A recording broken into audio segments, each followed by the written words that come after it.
ये सभागार की व्यवस्था करने वालों से निवेदन करता हूँ, लाइट जला देंगे सामने तो मुझे मेरे परिवार के लोगों की शक्ल दिखती रहेगी।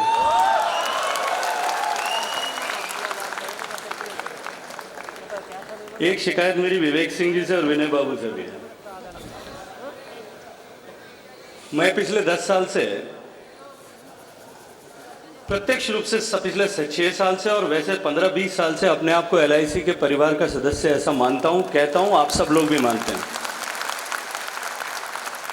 लेकिन हर बार आप मुझे अतिथि के रूप में बुलाते हैं, मुझे वो बिल्कुल ठीक नहीं लगता। कार्यक्रम में अतिथि आज अनुराग जी हैं, मैं तो आप सब लोगों के परिवार का हिस्सा होने के नाते आप लोगों के बीच में आया। इस 29वें राष्ट्रीय अधिवेशन में मंच पर विराजमान मेरे छोटे भाई, मेरे अभिन्न मित्र, भारत सरकार के सबसे ऊर्जावान मंत्रियों में से एक और माननीय नरेंद्र मोदी जी की व्यक्तिगत पसंद भाई अनुराग ठाकुर जी, मंच पर विराजमान फेडरेशन के अध्यक्ष आदरणीय विनय बाबू जी, मेरे मित्र और फेडरेशन के महासचिव भाई विवेक सिंह जी, मंच पर उपस्थित अन्य वरिष्ठ महानुभावगण, और मुझे आज ही जानकारी हुई कि मीर भाई भी अब वरिष्ठ लोगों में से आ गए। वैसे इनकी उम्र शक्ल देख के इतने दिन मुझे लगता नहीं था कि इतनी जल्दी रिटायर हो जाएंगे, और मुझे पूरा विश्वास है कम से कम मीर भाई को तो टर्मिनेशन करके रिटायर नहीं किया होगा। इस सभागार में उपस्थित देश के प्रत्येक कोने से आए हुए सारे योगक्षेम वहाम्यहम के सिद्धांत के साथ में काम करने वाले इस संगठन के प्रतिनिधि बंधुओं, मुझे अत्यंत प्रसन्नता है। और वो प्रसन्नता इसलिए है कि देश की लोकसभा के अतिरिक्त ऐसे बहुत कम अवसर होते हैं जब देश को आप एक साथ एक समय में एक मंच से एक जगह एक सभागार में उपस्थित देख सकते हैं। और मुझे इस मंच पर बैठ करके ठीक वैसा ही एहसास हो रहा था इस अनेकता में बसे हुए एक हिंदुस्तान को, जैसा लोकसभा में मुझे देखने पर मिलता है कि सारे देश के कोने कोने से हर जगह से प्रतिनिधि आया हुआ है। और जिस तरह से लोकसभा में काम करने वाला सांसद पूरे समाज का प्रतिनिधित्व करता है, उस क्षेत्र का प्रतिनिधित्व करता है, अपने लोकसभा क्षेत्र में रहने वाले 20-25 लाख लोगों का प्रतिनिधित्व करता है, मैं ये विश्वास के साथ में और पूरी जिम्मेदारी के साथ में ये बात कह सकता हूं कि LIC का डेवलपमेंट ऑफिसर भी उतना ही हकीकत से, उतना ही धरातल से जुड़ करके काम करना और प्रतिनिधि के रूप में जो है वो समाज में काम करता है। LIC का में काम करने वाला डेवलपमेंट ऑफिसर या फील्ड वर्कर एजेंट, मुझे लगता है उससे अच्छा मित्र कोई नहीं हो सकता। क्योंकि जो व्यक्ति इस भाव के साथ में काम करे, जिसके काम का मूल सिद्धांत ये हो कि जीवन के साथ भी और जीवन के बाद भी, मुझे लगता है इससे अच्छा मित्र कोई नहीं हो सकता है। और मैं ऐसे मित्रों के साथ में जुड़ा हुआ हूँ, मुझे इस मित्रों के साथ में जुड़ने का अवसर मिला है। मैं आदरणीय महावीर सिंह जी यहाँ बैठे हैं, उनका बहुत सारा अभिनंदन इसके कारण से करना चाहता हूँ कि इनके कारण से मैं आज इस परिवार का हिस्सा हूँ, इस परिवार का सदस्य हूँ, इस परिवार के साथ में जुड़ने का मुझे मौका मिला है। अनुराग भाई, आपको और मुझे देश भर में अनेक स्थानों पर, अनेक जगह पर राजनीतिक कारणों से, सामाजिक कारणों से जाने का अवसर मिलता है। पार्टी के निर्देश पर अनेक जगह पर जाकर के काम करने का, जिस जगह से हमारा पहले से कोई परिचय नहीं है। आप तो राष्ट्रीय अध्यक्ष रहे, इस नाते देश भर में शायद आपके संगठन के कोई न कोई उस समय युवा मोर्चा में साथ किए हुए व्यक्ति सब जगह आपको मिलते होंगे। लेकिन मैं प्रत्यक्ष रूप से राजनीतिक क्षेत्र में काम नहीं करता था 2014 में आने से पहले।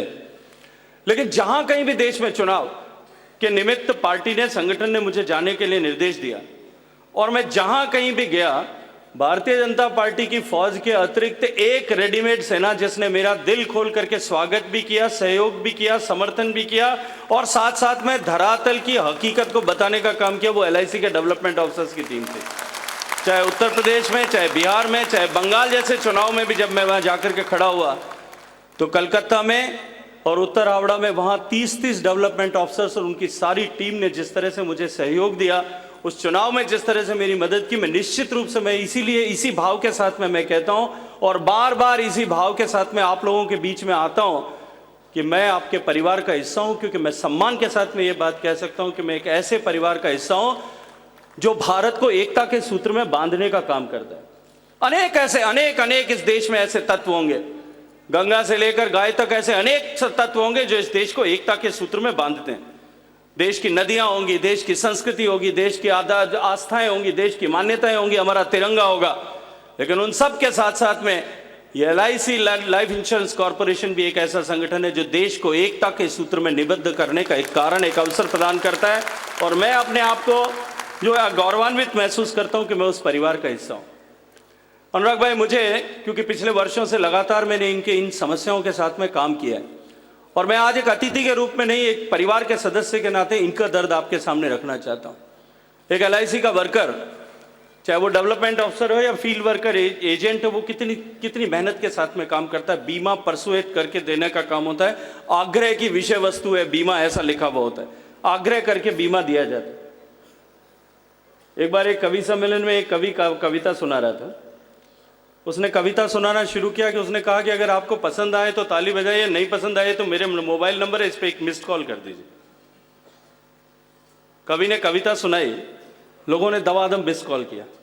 फिर उसने कविता सुनाई, फिर उसने मिस कॉल किया। फिर उसने कविता सुनाई, तीसरी बार लोगों ने कहा कविता सुनाना शुरू किया, उससे पहले मिस कॉल करना शुरू कर दिया। तो लोगों ने कहा कि भैया तुम अब बंद करो। तो उसने कहा मैं ये कैसी कविता, हमारे समझ में नहीं आ रही। उसने कहा मैं तो अपनी पॉलिसी बेच रहा हूं और ये जितने मिस कॉल नंबर मेरे पास में आए, अब मैं सबको एक एक को टेलीफोन करूंगा, उनके घर जाऊंगा और उनको कहूंगा कि अगर आपने बीमा नहीं लिया तो मैं आपको जो है फिर कविता सुनाना शुरू कर दूंगा, पक्का वो मुझसे बीमा लेने वाला। जब महावीर सिंह जी LIC में भर्ती हुए थे, मुझे याद है इन्होंने मुझे एक कहानी सुनाई थी, वो मुझे याद है, मैंने कई अवसरों पर उसका उपयोग किया है। गांव में एक बड़े ठाकुर साहब थे, उनके यहाँ एक बीमा का एजेंट बीमा करने गया और उसने कहा कि ठाकुर साहब मुझे जो है मैंने बीमा में एजेंसी लिया, लाइफ इंश्योरेंस कॉर्पोरेशन का एजेंट बन गया हूँ, एक बीमा आपका। ठाकुर साहब ने कहा गांव का बच्चा है, इसको मना नहीं करना चाहिए। और उन्होंने कहा कि भैया अब की बार जब फसल आएगी तब हम तो जो है तेरे को मैं बीमा का प्रीमियम दे दूंगा, फॉर्म साइन करके दे दूंगा, फसल के समय में पैसे ले जाना। फसल आई, वो खुशी खुशी गया। तो ठाकुर साहब ने टालने के लिए कहा भैया अब की तो बेटी की शादी तय कर दी है, इसलिए अब की बार कोई खर्चा दूसरा नहीं करेंगे, अगली बार करेंगे। अगली बार फिर वो गया अगली फसल के समय में, ठाकुर साहब ने कुछ और कह के टाल दिया। 3-4 बार हो गया, 4-5 बार 6 बार ऐसा समय निकल गया। 7वीं बार वो गया, ठाकुर साहब भी परेशान थे कि रोज शाम को आ जाए। ठाकुर साहब का मतलब अनुराग ठाकुर नहीं थे, गांव के ठाकुर साहब। तो जो है दीवार पर वो ऊपर छत पर बैठे थे। ठाकुर साहब, शाम का समय था, शायद उनका कुछ कार्यक्रम चल रहा होगा। शाम को समय क्या कार्यक्रम चलता है इसका उल्लेख करने की आवश्यकता नहीं है।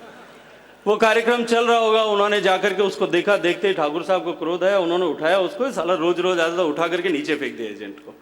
एजेंट नीचे गिरा, अपनी मिट्टी झाड़ी, वापस आकर का साहब अब तो नीचे भी गिरा दिया, अब तो एक बीमा कर दो। इतनी आग्रह के साथ में, इतनी परेशानी के साथ में एक एक बीमा जब संजोता है, और जैसा अभी विवेक सिंह जी ने कहा, वो आग्रह करके इस तरह का एक एक सिंगल प्रीमियम का बीमा लेकर के आता। मुझे आज तक इसका औचित्य समझ में नहीं आया कि LIC अपने खाते में उसको दर्ज करती है। जब मैं फाइनेंस कमेटी में था, मैंने चेयरमैन LIC को पूछा कि आप अपने प्रीमियम में, अपने अकाउंट में, अपने जो परफॉर्मेंस है उसमें सिंगल प्रीमियम को काउंट करते हो और LIC के डेवलपमेंट ऑफिसर के परफॉर्मेंस में उसको काउंट नहीं करते, इसका रैशनल क्या है? मुझे आज तक समझ नहीं आया। उनके पास इसका कोई जवाब नहीं था। मैं चाहूंगा कि अनुराग भाई आप निश्चित रूप से ये प्रश्न उनसे करिए। ये किसी भी तरह की उसके लिए इंसेंटिव डिमांड नहीं करते, किसी भी तरह का उसको लेकर के, हालांकि इनका अधिकार है, इनका हक है कि उसका प्रीमियम, जो सिंगल प्रीमियम लेते हैं, उस सिंगल प्रीमियम का भी इनको कमीशन मिलना चाहिए, चाहे किसी भी अंश पर मिले। लेकिन अगर वो भी नहीं मिले तो कम से कम इनके सर्विस रिकॉर्ड में उसकी जो है, उस परफॉर्मेंस में एंट्री तो उसकी हो। मुझे समझ नहीं आता कि क्यों करके उसको नहीं जोड़ा जाता है। अभी विवेक सिंह जी बड़े दर्द के साथ में बयान कर रहे थे कश्मीर की हकीकत, केरल की हकीकत। अब कोई एक, मुझे याद है जब पहली बार सर्विस रूल्स में परिवर्तन कराने के लिए मैं विवेक सिंह जी के साथ में आदरणीय गोविंद जोशी जी, महावीर सिंह जी, हम सब लोग तत्कालीन सचिव महोदय के पास में गए। तो मैंने उनसे प्रश्न किया था कि सचिव महोदय आप मुझे बताइए कि आप IAS के रूप में काम करते हैं, यदि कश्मीर में पोस्टिंग है, आपने 3 साल आउट परफॉर्म किया है, उसके बाद में अगर 1 साल कश्मीर में जैसे हालात थे, हालांकि वो हालात अब मोदी जी की सरकार ने जिस तरह का निर्णय किया उसके बाद में एक इतिहास बन के रह गए, लेकिन फिर भी जैसे हालात उस समय थे, मैंने उदाहरण दिया कि यदि पैलेटिंग होने लग जाए, प्राकृतिक आपदा आ जाए, किसी कारण से 8-10 महीने काम नहीं हो और 1 साल अगर 10% ही बिजनेस आपका आप परफॉर्म कर पाओ बीइंग एन आईएएस ऑफिसर, तो आपको निश्चित रूप से नौकरी में रहने का अधिकार नहीं होना चाहिए, क्योंकि आपने एवरेज आउट होकर के 50% 60% जो बेंचमार्क बनाया वो परफॉर्मेंस नहीं दी। उन्होंने कहा ऐसा क्यों? तो मैंने कहा अगर इनके साथ में ऐसा क्यों है तो एलआईसी के फील्ड जो है फील्ड वर्कर्स के साथ में ऐसा क्यों है? उस समय परिवर्तन हुआ लेकिन अधूरा हुआ, कुछ कमी रह गई। मैं चाहूँगा कि आप एक बार एलआईसी के साथ में इनको सबको बुलाएं, ये बजट का सत्र समाप्त हो जाए, एलआईसी के अधिकारियों के साथ में बैठें और एलआईसी प्रबंधन के साथ में बैठ के इस बात के लिए कि एक डेवलपमेंट ऑफिसर अगर किसी कारण से, किसी भी कारण से परिवार में कोई कलह हो गया है, परिवार में जो है अगर किसी का स्वास्थ्य बिगड़ गया है, पत्नी बीमार हो गई है, माँ बाप को कोई तकलीफ हो गई है, किसी भी कारण से यदि वो परफॉर्म नहीं कर पाता है, 30 साल तक उसने जितना एलआईसी को देना था वो सब कुछ दिया है, अपनी जवानी दी है, अपना सारा हुनर एलआईसी के नाम पर दिया है।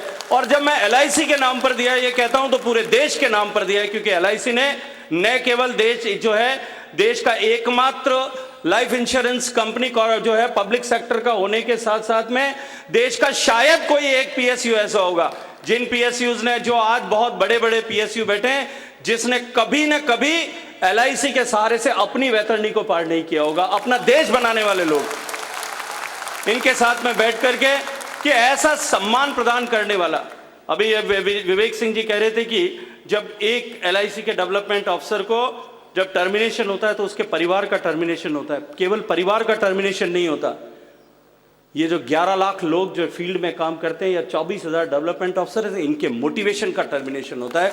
और भारत एलआईसी आज की तारीख में भारत जो है वो इस 76% जो है वो अपना हिस्सेदारी रखने वाले इस सेक्टर में उस संगठन के साथ में है। और भारत का जो प्राइड है, जिसके पास में मुझे लगता है कि आज शायद ही कोई स्टेट एक ऐसा होगा जिसका डिस्कॉम का एक थंबा जिसके पास में गिरवी नहीं रखा होगा, उसके मोटिवेशन को कम करना बर्दाश्त कर सकते हैं। आज भारत जिस गति से आगे बढ़ रहा है, जिस रास्ते पर आगे जा रहा है और जिस नेतृत्व के साथ में भारत आज पूरे विश्व के सामने संभावनाओं के द्वार के रूप में खड़ा है, ऐसी परिस्थिति में हम इस मोटिवेशन को तोड़ना ये जो है ये निश्चित रूप से देश के लिए, देश की प्रगति में बाधक है।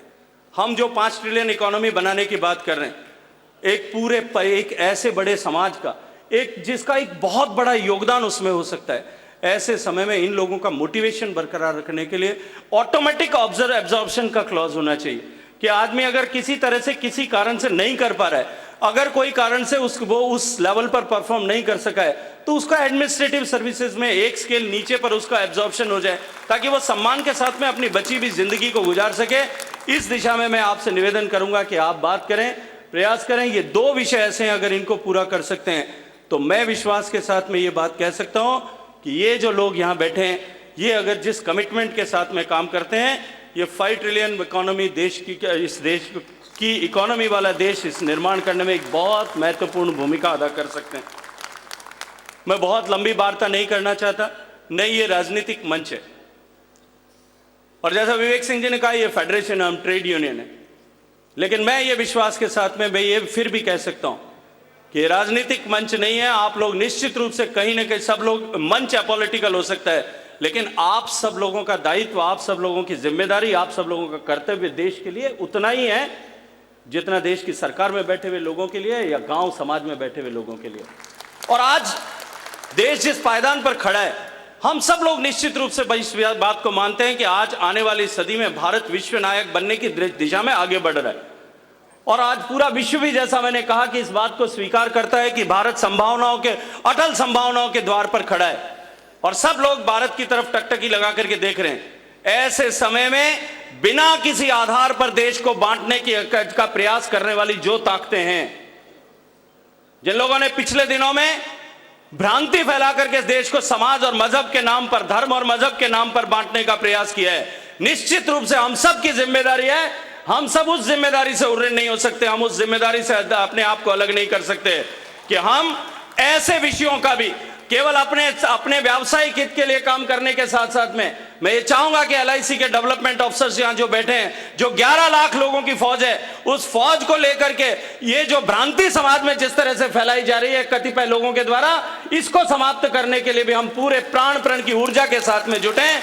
आप और हम सब मिलकर के इस देश को, जो हक इस देश का है, जो हमारे आजादी की लड़ाई में लड़ने वाले शहीदों ने अपनी जीवन और जवानी कुर्बान करने वाले लोगों ने जिस अपेक्षा के साथ में, जिस आकांक्षा के साथ में इस देश को आजाद कराया था, और इस देश के निर्माण में जिन लोगों ने आज इस मुकाम तक पहुंचाने में जिन लोगों ने योगदान किया है, उनके सपनों का भारत बनाने के लिए, और जो पीढ़ी आने वाली इस मिलेनियम की पीढ़ी है, उस पीढ़ी के सपने को पूरा करने की जिम्मेदारी हम सब की है। हम सब लोग राष्ट्र निर्माण के इस यज्ञ में पूरी ऊर्जा के साथ में, अपनी पूरी क्षमता के साथ में जुटे। ऐसी शुभकामनाओं के साथ में बहुत सारा अभिनंदन। जय हिंद।